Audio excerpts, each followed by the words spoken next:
সালামু আলাইকুম। আমি নাজনীন সুলতানা অস্ট্রিয়ার ভিয়েনা থেকে বলছি। প্রতিদিন ৮ থেকে ৯ ঘন্টা অন্যের স্বপ্ন পূরণে কাজ করছেন, কিন্তু নিজের স্বপ্ন পূরণের জন্য দিনে ১ ঘন্টাও কি দিচ্ছেন? কঠিন শোনালেও এটাই আমাদের অনেকের বাস্তবতা। সকালে কাজে যাওয়া, সারাদিন ব্যস্ততা, ক্লান্ত শরীরে বাসায় ফেরা, তারপর আবার পরের দিনের প্রস্তুতি। এভাবেই সপ্তাহ, মাস, বছর কেটে যায়। প্রবাস জীবনে আমরা পরিবারকে ভালো রাখতে, সন্তানদের সুন্দর ভবিষ্যৎ দিতে এবং নিজের স্বপ্নগুলো পূরণ করতে কঠোর পরিশ্রম করি।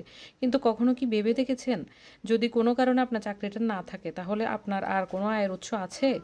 এই প্রশ্নটাই একদিন আমাকে ভাবতে বাধ্য করেছিল। সেখান থেকে আমি ডিজিটাল বিজনেস ও অ্যাফিলিয়েট মার্কেটিং সম্পর্কে শেখা শুরু করি। না, এটি কোনো রাতারাতি সফল হওয়ার গল্প নয়, বরং এটি এমন একটি যাত্রা যেখানে প্রতিদিন একটু একটু করে শেখা, ধৈর্য রাখা এবং ধারাবাহিকভাবে এগিয়ে যাওয়া সবচেয়ে গুরুত্বপূর্ণ। একটি বীজ যেমন সময় নিয়ে গাছে পরিণত হয়, তেমনি একটি অনলাইন ব্যবসাও ধীরে ধীরে গড়ে ওঠে। একদিন, 30 দিন, 90 দিন, ছোট ছোট পদক্ষেপই একদিন বড় পরিবর্তন নিয়ে আসে। Slow growth is still growth. আজ আপনি যে অবস্থানে আছেন, আগামী 5 বছর পরেও কি সেখানেই থাকতে চান, নাকি চাকরির পাশাপাশি বা ঘরে বসে নিজের জন্য এমন কিছু তৈরি করতে চান যা ভবিষ্যতে আপনাকে আরও বেশি স্বাধীনতা ও নিরাপত্তা দিতে পারে?